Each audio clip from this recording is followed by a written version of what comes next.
Sot në aeroportin e Tiranës u kryen në fakt 2 operacione riadetësimi të shtetasve shqiptar, azil kërkues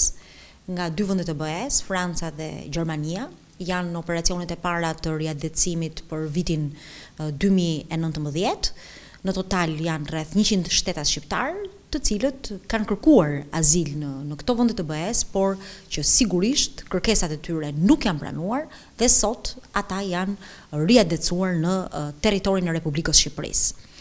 Si zëvendësministre e brendshme,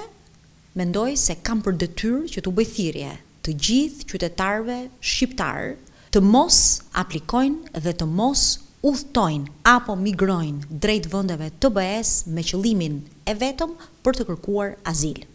Duhet të kuptojnë edhe një herë, sepse kërkesa për azil është një kërkesë e cila nuk mund të pranohet nga vendet e BE-s, për shkak se Shqipëria është në listën e vendeve të origjinës së sigurt, pra do të thotë është një shtet me të gjitha standardet, pra për një jetesë normale, një shtet demokratik, me një qeverisje demokratike, dhe shtetet shqiptar kanë shanset zero për të pranuar kërkesat e tyre për azil.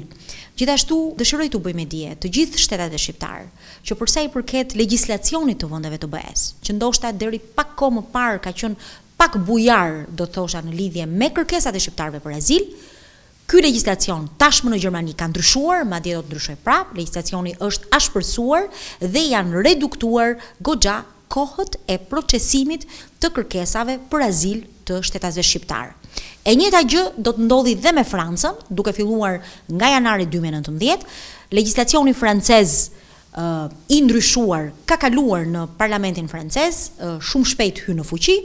dhe ky legjislacion do të ashpërsohet, kriteret do të jenë shumë të rrepta, koha e shqyrtimit të kërkesës për aplikimit për azil do të jetë shumë e shkurtër dhe shtetat shqiptar, pra të cilët padrejtisht kanë aplikuar për azil në Francë, do të kthehen dhe do të riadesohen në territorin e Republikës Shqipërisë. Ju bëj thirrje shtetet shqiptar,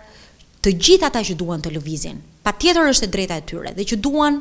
të migrojnë jashtë kufive të Shqipërisë, të zgjedhin rrugën e migrimit të sigurt dhe të rregullt. Disa nga vendet e BE-s në kryeqytetin e Shqipërisë të Tiranë kanë hapur qendra ku janë të mirëpritur të gjithë ata qytetar, shtetas shqiptar, të cilët duan të punësohen jashtë vendit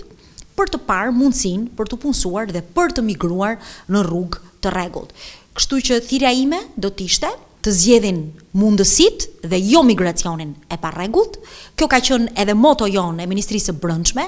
në një fushat të gjerë ndërgjegjësimi në të 12 qarqet e Shqipërisë gjatë vitit 2018. Është një fushat ndërgjegjësimi që ne do duam ta përsërisim sërish, pasi shohim që njerëzit kanë nevojë për informacion, kanë nevojë të dinë cilat janë pasojat e migracionit të parregullt. Mjafton të them që shumë ndoshta prej tërmiturve, grave apo vajzave mund të bëhen dhe viktima të mundshme trafikimi, ndaj ju lutem zgjidhni mundësitë dhe jo migracionin e parregullt.